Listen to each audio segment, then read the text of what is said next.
Hello, everyone. Let's jump on board. We've got Michaela Boehm and Steve James here, who are joining us for their second tour of Australia in about a month, October 7, 8 and 9 in Melbourne and October 12 through 16 in Byron Bay. So thanks, guys, for jumping on board all the way from London. Hello. These two lovely humans have just come out of a 3-day sessions with Londoners, and we're looking forward to being greeted with some new teachings. I know a lot of people jumped in Melbourne last time with the Friday night introduction evening, and they're looking forward to coming to Saturday and Sunday for some deeper practices. And I know a lot of people who have come to Melbourne and then now are going to extend themselves into the 5-day immersion experience. Everyone likes an immersion. Yeah. So for those who perhaps haven't either listened to your work on SoundCloud or jumped onto the website michaelaboehm.com and guruviking.com, let's have a look at the subject of embodiment. This term is thrown around quite a lot, and it would be good to get a little more clear on why. What are the actual daily benefits of being embodied? I think that would be a good place to start. Yeah. Well, would you like to start? Yeah. The funny thing about the term embodiment is it's one of those technical terms of vocabulary that's got a very specific meaning, but gets thrown around a lot. And strictly speaking, we're always basically in our body anyway. It's difficult to be anything other than embodied if you're sort of alive in a human body, But when most people talk about embodiment, it has something to do with a kind of a certain state or a certain feeling of in the body, And when we talk about embodiment, we're not really talking about that. When we talk about it, we're talking about sensitizing the body and sensitizing the mind to be able to feel the information, the data, and so on that is available to feel in the body. And sometimes we compare it to the difference between going to a loud rock concert and someone whispers to you and you can't hear them because the ambient noise level of the rock concert is so high. When you go to a library or something, that person talking to you at the same level they talked in the rock concert, in the library, it sounds kind of loud actually, because the ambient noise level is less. So the process of embodiment that we look at a lot is learning, how to do the downward spiral from the gross to the subtle. How to sensitize in a certain sense to lower the ambient noise level so that all the signals and sounds and data and diagnostics and guidance systems and all that sort of thing in the body, which, the body mind, including the emotional components and so on, and the quieter areas of the mind, which are always going on, are able to kind of emerge from beneath the the ambient level of noise, and some of the ways we do that include a kind of a different sort of relationship to sensation. So, for instance, one exercise, if we want, we could do now. I know we don't have a great deal of time on here, but one thing you could do now is turn your head. It's a silly example in a way, from left to right. And rather than going, you don't have to turn if you don't want to. It's okay. I love this exercise. I've done it most days. It's great. Is turn your head from left to right, and rather than going to the extreme range of motion like this, going to about 70%. What you'll find there is if you go to the extreme range of motion to open the body and sort of create this feeling of openness and strong sensation that this is embodiment, right? What you actually do is you're going this way, you create as much closure reciprocally as you do openness. So you have the feeling or the illusion of kind of openness, but really it's just closing as much as it's sort of creating this temporary opening. And a lot of times it's that chronic nervous system hold that is the numbing agent and stops us from being able to feel a lot of those things. So when you go about 70% and you move only so far as you can do it with a soft neck, and your neck is not defending itself, holding against that kind of aggression of a strong stretch, then there's the possibility of the nervous system to actually release, or the muscles to relax and release. And then typically there's access to layers of sensation or feeling beneath that level of hold that were hitherto unavailable. And also the feeling that I'm getting whilst you're expressing that is that actually becomes quite exciting. Things that were, perhaps subtle, or, like the rock concert metaphor, that whisper then becomes actually an exciting part of your life that you've never heard before. Yeah, that's right. That's right. And the key distinction in a certain way is that it's not an attempt to sort of generate or create a feeling of being embodied. It's in fact revealing or inquiring into or uncovering what's actually there to be felt. Yeah. Mm-hmm. And Michaela, do you find that can bring up resistance in some people's bodies as well? Like they start feeling more and more, but then they go, oh, wait, actually, this is a little bit too much, back up. How do you work with that? Well, the thing that I want to just add to what Steve just said is that, of course, how this is applicable, what we're talking about, it's applicable for many, many different aspects. But when we talk about the work that we're going to be doing in Byron and Melbourne, the more you can feel yourself, of course, the more feelings. And you're actually, the way humans are built, how we feel other people is by feeling them through our own body. When you're numb to your own sensations and when you're not connected, even as well mentally, to what you're feeling, you are not really capable of connecting to another human being. And what you're feeling is more projection and conjecture than actually, calibrating to a specific human.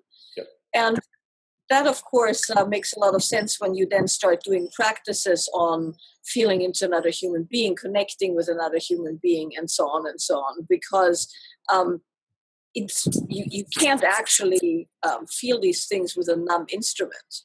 Yeah. And so even before we go into the more sexual arena, more the areas of psychosexual and actual sexual skill, the first thing to always do is to make sure that the body is not only available for sex, because of course the same mechanism applies in how much can you feel, whereas your arousal threshold, so to speak, how much of the background sensations that are always there can you actually feel and then utilize in the actual interaction.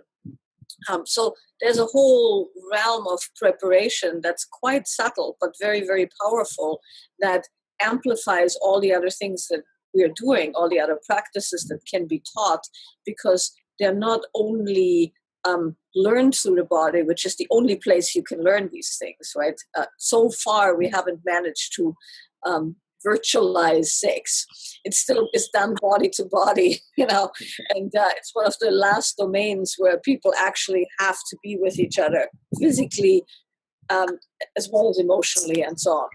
So we're pretty much looking at embodiment or body practices in that vein. The interesting thing about embodiment is that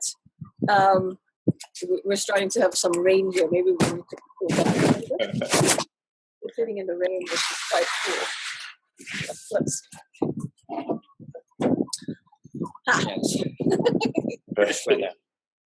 It's quite nice. So then when you ask, well, do people have resistance? Of course, because very much like it would be, I used to run a drug rehab, and when people would come off painkillers particularly, right, they would describe that it felt like they had been wrapped in thick cotton wool, and then, somebody took all those layers off and they had no skin. Yep. And that's certainly true when you start sensitizing and when you start becoming aware of everything that's always been there, but now you can actually feel it and hear it and sense it. It can be quite overwhelming. And so the sensitizing process is then connected with with movements and processes that allow for some of the old stuff to be, kind of unwound and washed out, so to speak. Steve leads all kinds of meditation processes in which, things can be untangled and pulled apart and felt for what they are. We do, nonlinear movement, which is one of the things that I've developed over the years, that's specifically to unwind and release things that are trauma-based, not only trauma-based, but also trauma-based. So when people come up against suddenly feeling a lot, there is always a chance that one, clenches down. And that's interestingly true both for negative emotions and pleasure. Yeah. Most people have a fairly distinct pleasure threshold too, where when it gets too good or too pleasurable or too intense, it also gets capped. So that's one of the big areas, we work with. Yeah. We're quite good at tapping ourselves down, even in those pleasure states. I think even people going to, festivals or music events, and they go, "Oh, I'm feeling fantastic. I'm with the crowd," and then they have to find a way to tap themselves down, which is just so unfortunate that we don't live the full experience. Yeah, but to live the full experience, you have to have equipment.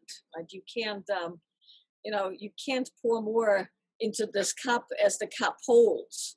So, and the body is that kind of a vessel that also needs to be cared for in a variety of ways so it can contain those sensations.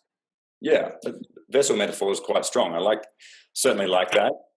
One brief thing, Steve, before you jump in perhaps, is around, I guess what I've enjoyed most about these workshops, and I guess for people who are, they're already sort of, this sounds really interesting and what's it going to be like in it, is actually getting the live feedback. I guess the benefit of being in the room with people is, yes, you might feel a little raw, you might feel sensitive, but actually being across from a human and then giving you a word or a number of scale of where you're at. Yeah. How important and how, I guess, why is that in place? Well, it's in place for a few reasons, but so we're talking about, Michaela there is talking about feeling being the ground of intimacy, and the idea that you can't be intimate with something you can't perceive, including yourself and including someone else. And your body is the instrument of your perception.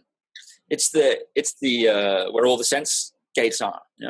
So that's the one side of it. The other side of it is, in other words, how accurate is what you're feeling to what's actually going on? Yeah. That's another thing. Or in other words, how to interpret the signals that you get, especially when they're new kind of categories of signals that you perhaps weren't able to access before due to this sort of sensitizing. You start to feel more things. What does it mean?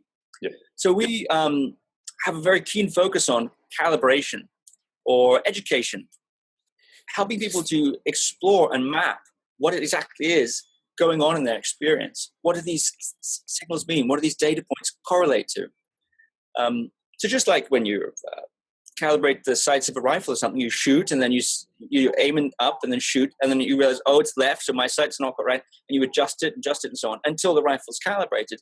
We have a whole bunch of processes that are designed specifically to calibrate all of those different sorts of data points and information and so on and so forth, and get people really sharp and grounded in what's really going on, And we don't impose the answer. We have these processes which are investigative and somewhat scientific in their nature, in the sense that we don't impose the answer. We are facilitating kind of inquiry or exploration into the testing of these sorts of things to find out and to calibrate exactly what's going on there. And then the other side of that is, or the second aspect of that is that, of course, when we talk about intimacy, relationship, sex, those kind of things, you are hopefully, dealing with another human. And when you deal with another human, you have to take into account that what they perceive and how they see you is most definitely not how you perceive yourself and how you feel internally, which is a cause of a great deal of pain and friction in most people, that they assume that the other person feels and wants what they want. And particularly in the psychosexual domain, what opens us, or it turns us on, but also opens us just from a heart-body standpoint, are very specific things. They're almost like, a combination lock or something like that, where certain things. Now, humans have general themes, but within that, your specific combination of what opens you is specific to you. So you have to teach someone how to decode the, find those buttons in the right order, so that that person has the experience that you want them to have, which is not a given. Just because you like being rubbed on the head does not mean that your partner might want that. And so these practices of the feedback, through numbers, through words, through sounds, through, sometimes discussion, help each person learn how to feel the other person through themselves and not just themselves. Because otherwise you just have two people do themselves on the other person, which is ultimately very unsatisfying, as we all know. Having been in a 13-year relationship, and I understand that. I mean, it's amazing to have arrived here in my life, and I'm so enjoying having the container of your teachings to get that feedback. You're right. It is a combination lock, and it's got quite a lot of numbers on it. I think a lot of combinations. Yeah, and some of them are in languages you don't know yet. most it's an analog process that's constantly changing and shifting depending on different factors. And the skill, really, part of the skill is not necessarily learning more and more strategies. That's useful, and it adds color and flavor and so on. But one of the key skills is the ability to actually feel in real time things like tension, things like relaxation, things like where to touch, how to touch, whatever it might be. These are things that can be kind of felt or in a kind of a real time, almost analog kind of a way, And a lot of it is when you think about wine tasting, and when you drink wine, if you drink wine, it just tastes like wine, whatever. But there are some people who can drink wine and they can taste, I can, it's the foot of Gandhi or whatever. They can taste all the different, levels of stuff in the wine. It's the same wine. It's the same information flowing through the sense gates. But there's a certain level of kind of distinction, finer distinction that comes through calibration, through experience, through the sorts of work and exercises and containers and so on that we facilitate. There also seems like a sense of, because I think some people can feel those, but they don't give themselves permission to actually dive in and go, oh, I saw something and now I'm actually going to dive in and call it. Whereas the wine connoisseurs, they understand, they give themselves permission and the language to actually do that. Well, this brings us back to what we were talking about earlier with the sensitizing. One of the other big components that's a more psychological, so to speak, or relational component is that by sensitizing oneself or ourselves to what we're feeling, the responsiveness increases, massively. And that, of course, has, widespread applications, because responsiveness does everything from give emotional or sexual responsiveness, where a touch actually results in a response, which is a feedback mechanism in itself, or a word or whatever, but also the ability to feel, to know what you're feeling so you can set boundaries, for instance.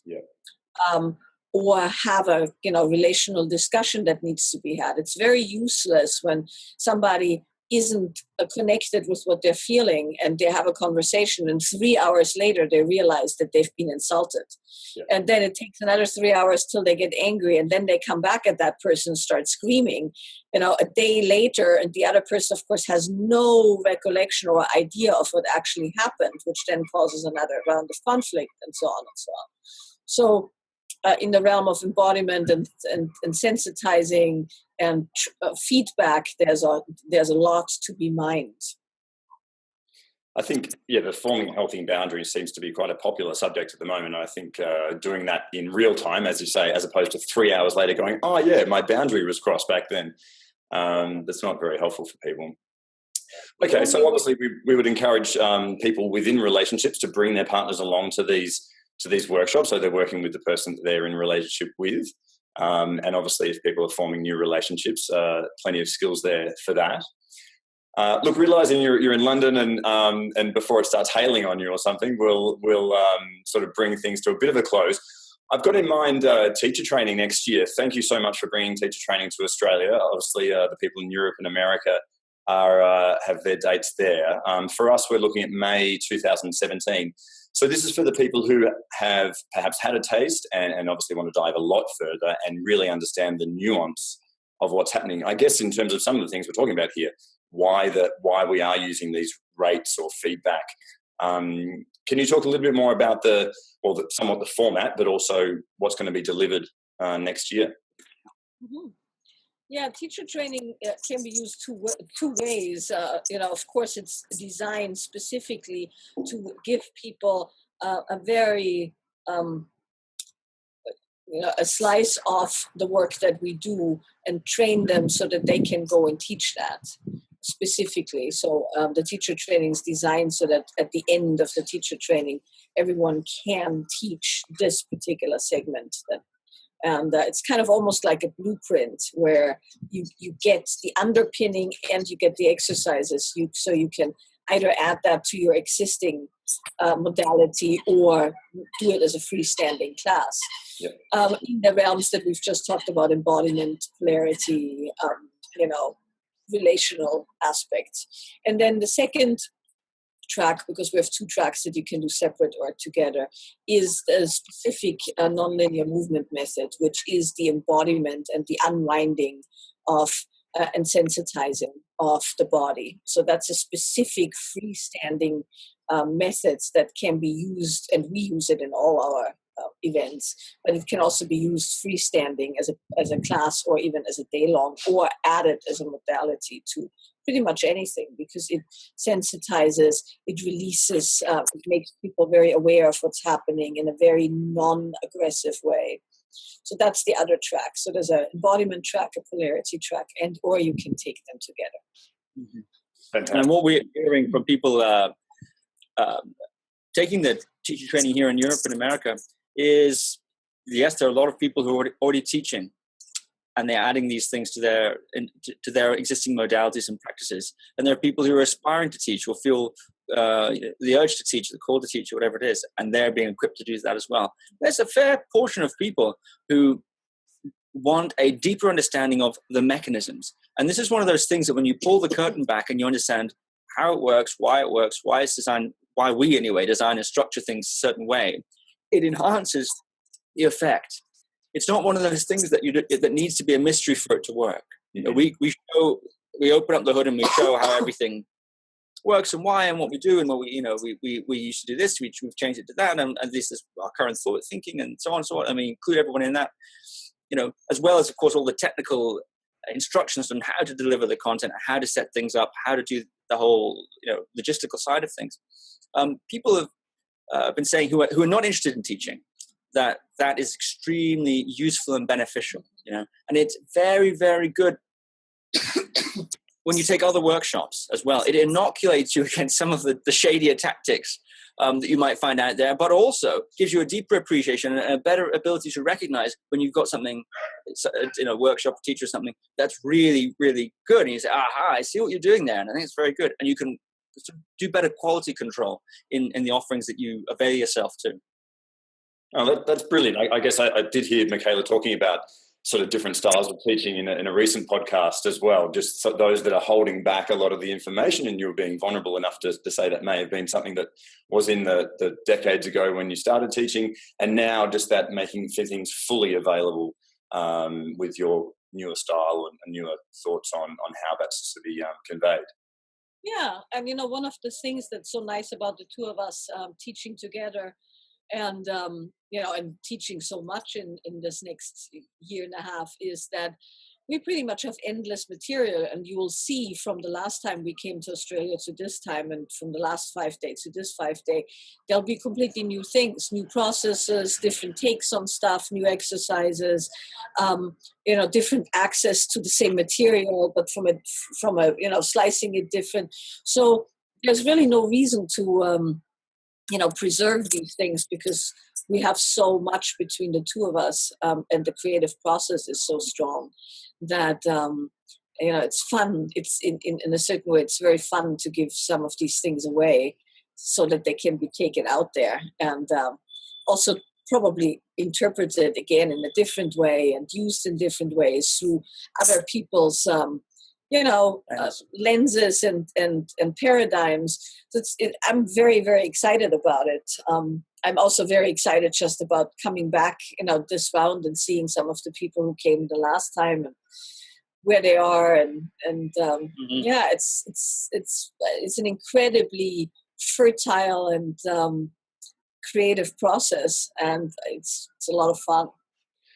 And my appreciation for doing this in Australia as well. We don't typically have access to this level and quality of teaching, and to be able to do teacher training on our own shores is incredible. So thank you for obviously enjoying our country enough and enjoying the people within it to offer that. Yeah. Let's let you get on with your day, and people can make their own decisions of which ones they want to do, which level they want to engage with, the immersion, the few days in Melbourne, or perhaps even signing up for teacher training next year. I know that a few of my circle are pumped, myself included, to sign up to teacher training. So people can... Last thing I want to say, which I don't know if you already know, we're also doing a 5-day women's immersion next year. I had not seen that, no.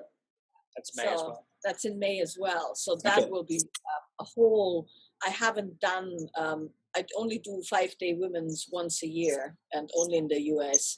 And there it's a different format because it's done at Esselen, which has a very restricted timing. So it's a lot more hours than I've ever done. And so I'm very, very excited about that. That's a whole other, body of work in the realm of women's embodiment and just a fact-finding mission into what it's like to be in a woman's body in this time and age, and how to express, and all kinds of good things. No, it sounds amazing. I have to wait for my next life for that one, unfortunately. And again, amazing to have things that are offered at things like Esselen, and if people don't understand them in Australia, perhaps, these are some of the best facilities on the coast of America. To have that available here in Australia is fantastic. So, I guess we feel a little bit alike. Melbourne and London are offering the same sort of weather. So before you get to get too much more wet and windy, thanks for chatting with us briefly. People can sign up obviously through michaelaboehm.com. Tickets directly with you guys. I'm offering certainly people if have any local questions to answer through me, but I know you guys are very responsive to emails as well, so people can send those through directly. Great. Nice to talk to you, Alex. Thanks for sharing your morning with us. See you soon. And we'll see you very soon. Bye-bye. Cheers.